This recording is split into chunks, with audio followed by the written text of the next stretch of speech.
All right, my little math friends, here we are on the very last lesson of Chapter 7, 7.2a. We're going to be writing and solving two-step algebra inequalities using real-world problems, okay? And I just got to say how much I appreciate you guys this year, and I appreciate that you guys take the time to watch these videos, take notes, and learn from them. And please, at any time in class, if this doesn't make sense, this is going to be a tough lesson today. And if it doesn't make sense, let me know. I'm glad to help you guys out, okay? Some things about today. Today's lesson is going to have these math problems we like to call doozies. Okay, these are tough math problems. All right, and I'll explain why they're kind of tough as we go through the video. Some things to help you out. All right, use that keyword handout I gave you. Okay, to help you tell what type of inequality to use. Okay, so use the keyword handout. That'll help you out on this lesson. Okay, and something else that I like to think of when going through this lesson, because we have all these phrases, like check out this one here. No more than, we have phrases like less than, at least, all these different phrases for inequalities. What I like to think of, because those get confusing to me, I like to think in terms of a minimum or a maximum, and it'll help us out, okay?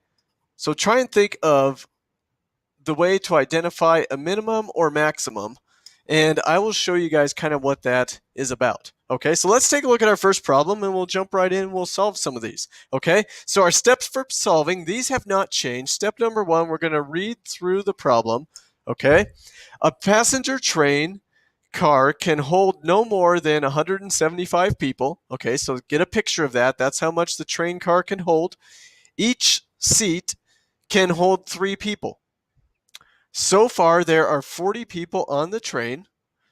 Write an algebra inequality to show how many seats are needed to fit the rest of the people on the train.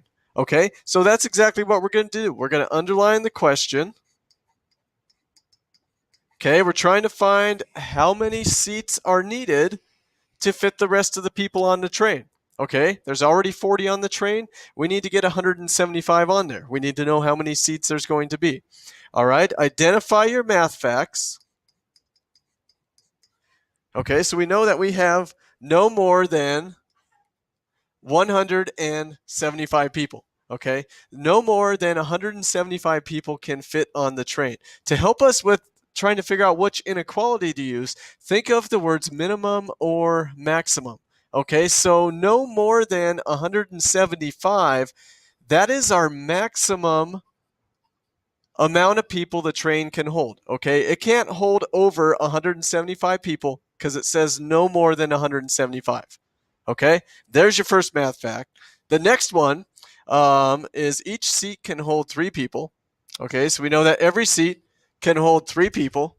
All right, and then the last part here, we already know that there are 40 people on the train already. Okay, 40 people are already there. All right, we've gone through, we've highlighted all of our math facts. Now let's name the variable. Okay, so our question is going to tell us what the variable is. We want to know how many seats are needed to fit the rest of the people. Okay, so I'm going to say x equals the seats. All right, I want to know how many seats it's going to take to fit everybody. Number 5, build your algebra problem. Okay, here's the tricky part with coming into building an algebra inequality. All right, so here's how we build it. Same as we did in chapter 6. We're going to have our math plus and our x on one side of the equation. We're going to have an algebra inequality, and then we're going to have our target number at the end. The target number is what we're trying to get to. Okay, so find that number. Do this first. Find the number we're trying to get to. The number we're trying to get to is 175 people, the number of people on the train. Okay, so 175 is going to be our target number. We're going to skip this inequality for right now, and then let's set up the math over here that's going to be on this side of the equation. Okay, so here's what we got. We know that each seat can hold 3 people. We don't know the number of seats yet. That's what we're trying to find out. So our variable is the seats. And since this number 3 deals with the seats, that's what number the x is going to be attached to. We're going to say 3 times these number of seats to fill the train. So we're going to go 3 times x. And then we already know we have 40 people on the train that are on there already. Okay, so then we're going to have plus 40 to get us 175. So it reads like 3 people for each seat. So 3 times the number of seats plus the 40 people already to get us 175 people total. Okay, now for the inequality. Okay, so it's a maximum of 175. So we got to make sure that when we do the math over here, when we come up with a number for x and then we multiply and we add 40, we got to make sure that this side is going to be less than or equal to 175. Okay, we got to make sure that this side over here doesn't go over 175. Okay, so this needs to be under 175 or equal exactly 175. Okay, that is our algebra inequality, and that is the trickiest part, is trying to figure out what that is. Use that keyword handout like I told you guys. That'll help you out. Think of minimums and maximums. All right, so let's go through and solve this problem. Now we're going to go through our algebra steps like we've always done here. So we're going to undo everything over here. So instead of plus 40, I'm going to do minus 40, cancel, do minus 40 on this side, draw your line across there, do your math. 175 minus 40 is going to get you 135. Okay, bring down what you still have left. You still have this inequality symbol, and we still got the 3x.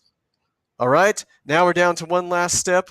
Since this means multiply, we have to divide to undo that. So we're going to undo that side. Then we're going to divide this side by 3.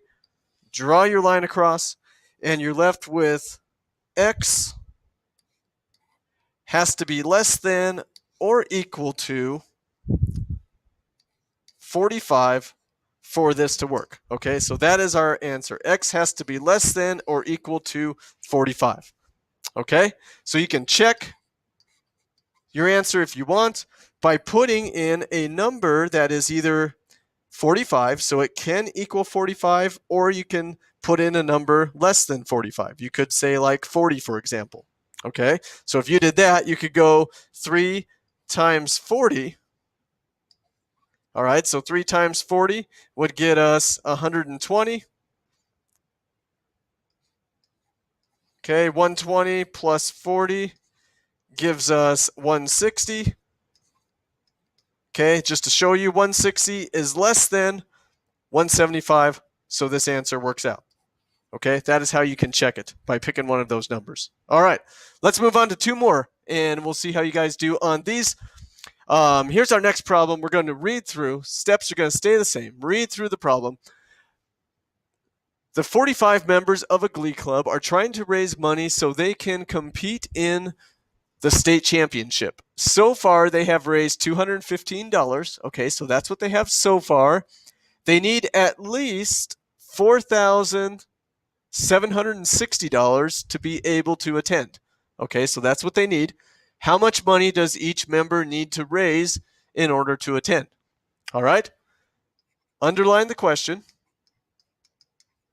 Okay, we're trying to find out how much money does each member need to raise in order to attend. Okay, so every person, each of these 45 people are going to fundraise. We need to know how much they need to raise.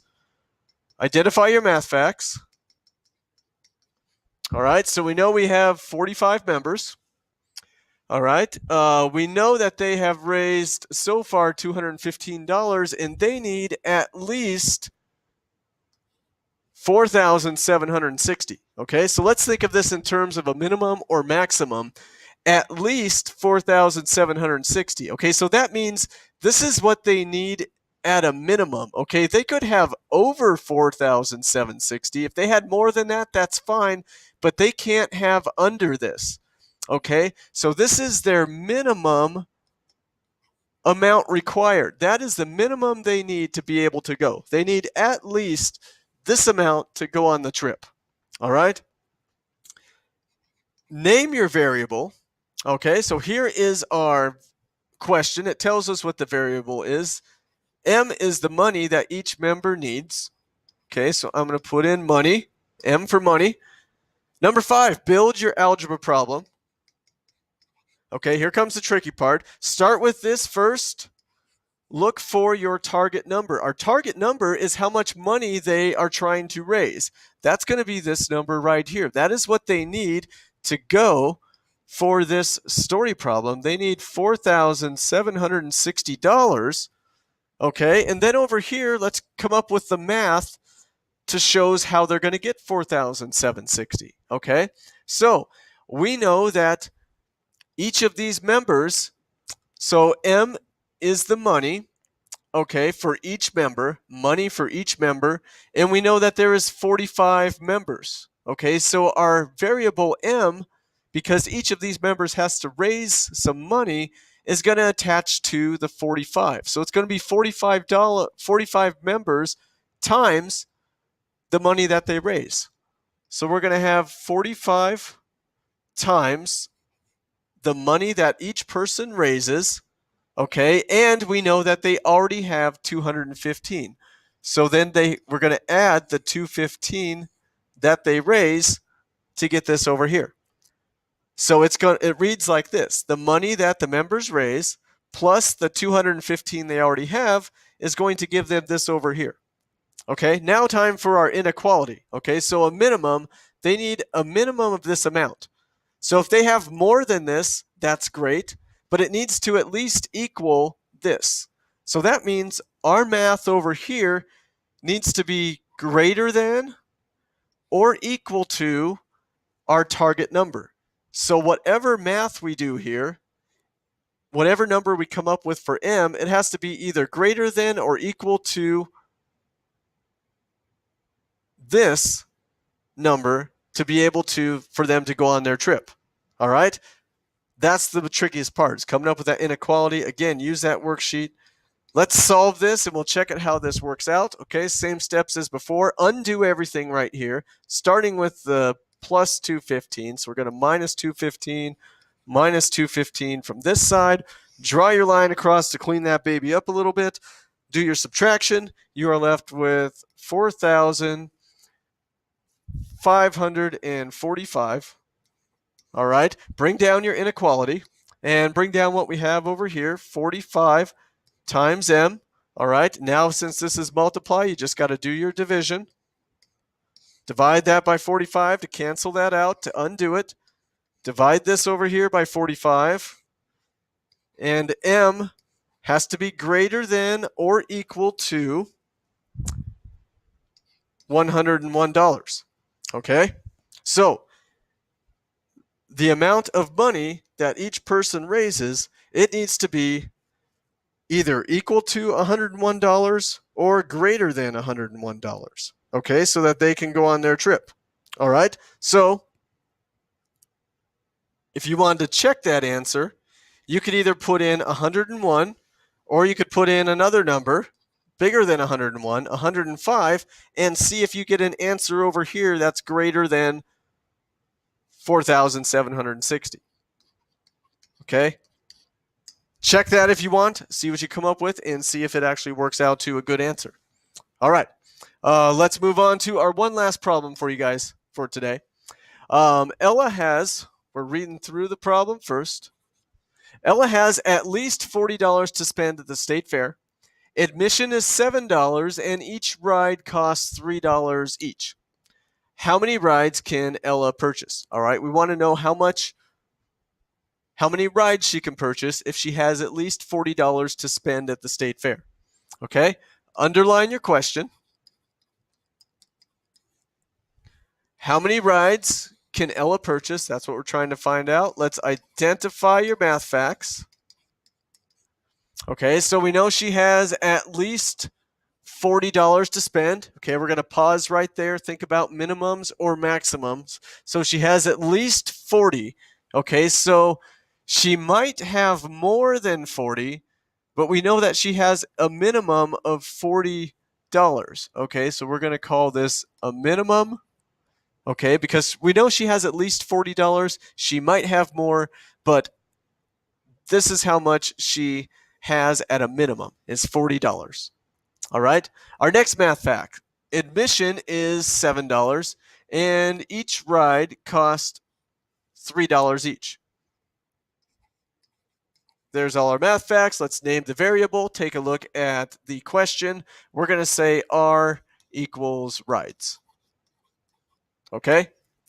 That's what we're trying to find out, how many rides she can go on. Time to build our algebra problem. Okay, so start with your target number. What is it that we're trying to find out? We're trying to find out how many rides she can purchase with the $40. 40 is our target number. 40 is going to go over here. Now we're just going to show the math to be able to get to $40. All right, so here's our math.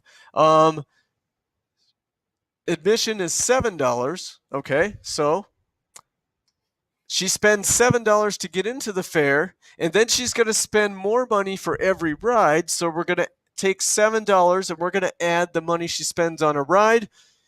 Each ride is $3.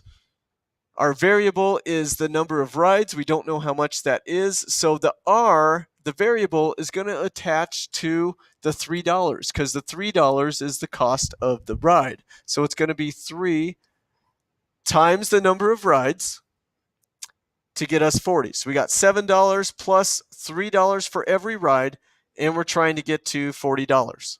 Okay, now let's decide on our inequality. She has a minimum of 40. So she might have more than 40, but we're not quite sure, but she has at least 40. Okay, so that means over here on this side, it could be greater than 40 when we do the math, or it's either to equal exactly to 40. Okay, so she has at least 40, so that means this side has to either come out to 40 or be greater than 40. Okay, let's solve. Let's do the math on this. So here we got a positive 7 over here. We need to undo that. We're going to start with that. So to undo it, we would do minus 7 to get that to cancel and undo. Minus 7 over here on this side. Do the math. We're left with 33. Bring down your inequality symbol and then bring down the 3 times R. Since this is multiplying, we got to undo it. So divide by 3. Divide this side by 3. You are left with R. It has to be greater than or equal to 11. Okay? Step number 7, we'll check this just to be sure to show this extra step. So R has to be greater than or equal to 11. Okay? So let's just try this out. Let's say R is going to be 15. Okay, we'll just pick a number for 15 and then try it. So we're going to say 7 plus 3 times 15 needs to be greater than or equal to 40. Okay, so if we do the math on that, 3 times 15 is going to get us 45. And then if we add 7 plus 45, that is going to get us 52. Okay, so 52 is greater than or equal to 40. Okay, so we just proved that that answer is right because 52 was greater than 40. All right, if we would have used 11, then it would have come out to 40 on this side, greater than or equal to 40, and it still would have been true because 40 is equal to 40. All right, so that worked out. That's just a way to show you guys how to check that if you're interested. Thank you guys for watching. You guys got to try this problem to do, and then I'll see you guys next time in class. And hey, don't worry, I will help you guys out with this if you're stuck. Thank you guys so much for watching. See you in class.